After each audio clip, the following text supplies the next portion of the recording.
It's been great. It's been an amazing tour. It'd be nice to get some sleep, you know. So how has the tour been so far? It's been great. Yeah, it's funny because I don't do a lot of, like, I think the last time I did a headlining tour where it was just me and a piano was in 2013 here in the UK. So yeah, getting to play the new music and the old music sort of together, just sitting at the piano, I think has been a really cool experience. Like hearing the sort of the through lines between all the different projects that I've done, you know, in one space, but without sort of the other sounds of the other instruments. It's like you really see, I think, where the genesis of a lot of this stuff comes from, which is cool. Pretty excited about it. Yeah, good. I'm glad to hear that. Thank you so much. What was I say? All of your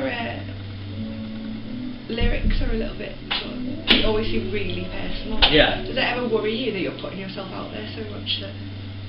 Yeah, it's interesting. I say like the only time in a record when I feel like really vulnerable about other people hearing these thoughts and where these stories and how personal they are is usually right when a song comes out, or right when the album drops. But I've been doing it for so long. I mean, I started writing songs when I was 9, and they were pretty much always this personal, and so it's kind of just a part of it for me, I think. And I've come to terms with the fact that the best songs, at least for me, in my opinion, are the ones that are the most like have most tangibly, like something real that somebody can sink their teeth into, be like, oh God, I feel like I've lived inside this guy's day.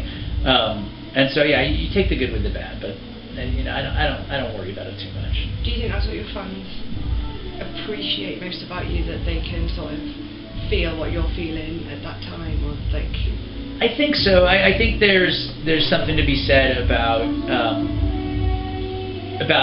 me really opening myself up to people, making them feel like they're a part of my world, and in a weird way, I feel like it almost makes me a part of theirs, and when I do these shows, I feel like there is a really kind of personal thing that happens between myself and the audience, because you're sharing a huge piece of yourself, and I think people appreciate that can be a challenge, and that appreciate that you put at least appreciate that I put myself out there. So certainly I think that's a part of why I'm lucky enough to have had them stick around all these years. They are pretty loyal. They're amazing, yeah. I'm really, it's funny, I was laughing with the last guy I spoke with, because I've left concert venues on this tour where like the security guards have been like, your fans are so nice, and they really are like it's a lovely little crew of people I'm lucky to play to every night, for sure. I think it's because you're so nice as well, though. Well, I try to be. Yeah, I think to get to have a job in music is it's a pretty rare and awesome thing, and I try my hardest to channel my gratitude into what I do, and I'm glad to see it comes back the other way. What is the best piece of advice you've ever been given? It's a pretty ambiguous piece of advice, but it's something that my drummer Brian, Brian from Something Corporate, say it was his dad that gave us this piece of advice, and it might have actually been through Brian. And now I hope that I'm right, that this is where it came from. But it was, keep doing what you're doing, and you'll keep getting what you're getting. and it's interesting because that can mean a lot of things, but I've tended to find that it's a pretty true statement, and I try and apply that in the sense of like, if what I keep doing is, trying to stay inspired and make music and do my best to be a good person, that I'll keep getting to make music and keep getting to do what I do here and have good friends and good family around me. What is the best present you've ever been given? Best present I've ever been given? I mean, that's tough. Well, I mean, apart from the baby, obviously. Yeah, I mean, I could go deep and I could say my the bone marrow from my sister was a pretty good one. You know, I don't know if that was, if you call that a present or not. It certainly was a pretty miraculous gift on some level. But then in like in the material sort of sense, my parents, when I was like in 5th grade, gave me tickets to see my first concert. It was a Billy Joel concert, and I'd say that set me on a path that I'm very thankful for.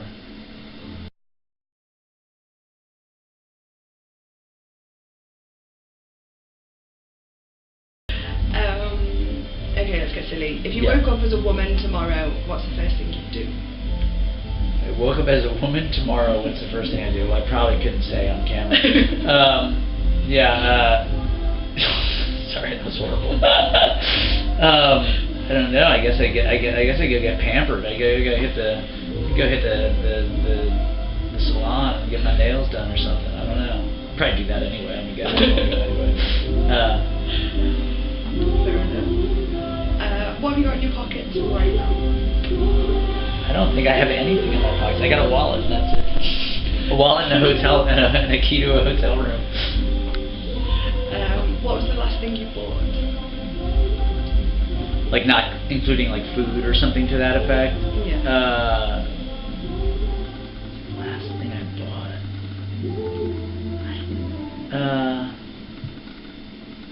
I had to bought something in preparation to leave for this tour, and I can't remember. Bought a power adapter for my computer, or the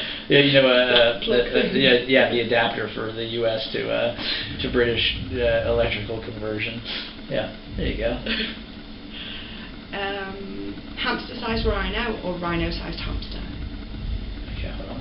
I've got to get the visual going. So hamster-sized rhino-sized hamster.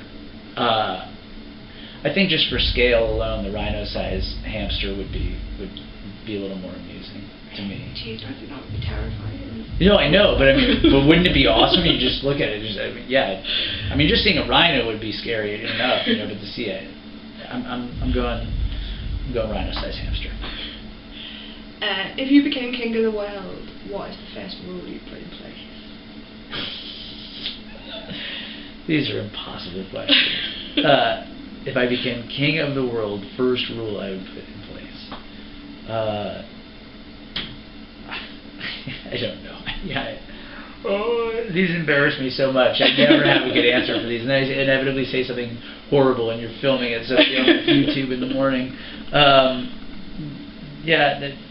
For me, it would be to.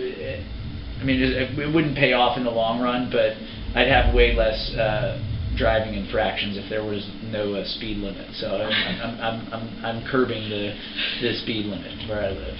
Yeah. Okay. If you could invent one thing that would make your life better, what would it be? It would be some form of a teleportation device. Yeah. Something that could get me from one place to another faster. Okay. If you could time travel, what would you go back and tell your younger self? God, I have a litany of things that I could probably say to my younger self. Again, like I'll get heavy because this is just what I do. I'm given these amazing whatever. I would have. This is gonna. I hate admitting to shit like this on camera. No, I probably would have told myself to seek therapy immediately following my recovery in 2005. That probably would have been the number one thing that I would have done. Worked on my brain sooner. Yeah. If you could have any other job in the world, what would it be? Ooh, that's a tough one. I mean, it would probably be something in like the arts or design or something to that effect. I love the idea of being an architect. I think that would, to me, but to be out in the position to build houses and structures and things like that, and see something through from the inception to its actual its actual finished stage. I think that would be something I'd be really into. What is your party trick? My party trick. Well, I can open a beer bottle with just about anything. And it used to be the greatest party trick, and I've since stopped doing it. So I don't know if I could do it now, but I could revisit this. Where it's like with a Corona bottle, where you can with a metal knife you can tap one side, tap the other side, and then you take the tip of the knife and if you get it right between the cap and the bottle, you just jam it like that. You'll sever the neck of the Corona bottle at the top, and the whole top will just come off clean. Not just the bottle, but like the bottle will cut in at the neck. That would I used to do that all the time. It's a messy party trick though, so and people always are a little leery of drinking potential fragments of glass, but it looks amazing. Yeah. Fair enough. There it is. So, what's your favourite thing about being on tour? I mean, the shows, really. I mean, that's why I do it. I think there's something really cool that happens when everything lines up at a show. And any given night, a lot of the night these things happen. You where the audience and you connect from song to song. But I think when all of it sort of comes together and you can really be almost zoned out for the whole gig because it's just working and especially with these, if I have a moment where it's like I just feel like I can tell a story and tell a joke and it comes off well because I'm really present.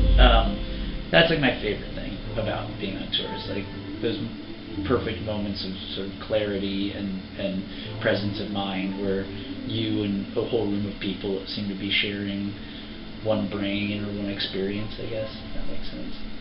I feel like that doesn't happen at many shows apart from like yours. Well, that's a very kind thing to say. I mean, to me, that's what I love about live music. It's why I love to play it, and I'm really flattered that you would say as much. But it's certainly it's what I'm going for. and whether I achieve it night to night is sort of, it depends on the night, it depends on the crowd, it depends on my mood and where I'm at. But I'd say this year with this record, the shows that we've been doing and these shows here have been the closest thing to that being a constant, and that's really that's why I do it. So that's my goal every night. Is the record that you're sort of saying like this one, is that the one you're most proud of at that particular moment, or is there something in your back catalogue that I mean, really stands out to you? Of course, like this, I'm insanely proud of this record because it was a real pivotal moment in my life, and the decision to get back in it and do something new. And so I think there's a tremendous amount of pride for this album. Of my back catalog, a record that I feel that way about, probably for a whole list of other reasons, but one that I'm really proud of is Transit by Jack's Mannequin. That was, and again, I think it almost speaks more to the scenario that surrounds it than just the music itself. I take a lot of pride in being able to know when to quit and know when to move in a new direction. And I think both this record and the first Jack's record were sort of proof that you can make a hard decision and have it work for you. I'm proud of my ability, at least, to acknowledge when it's time and to do something there. Thank you. Yeah, I appreciate it, Laura.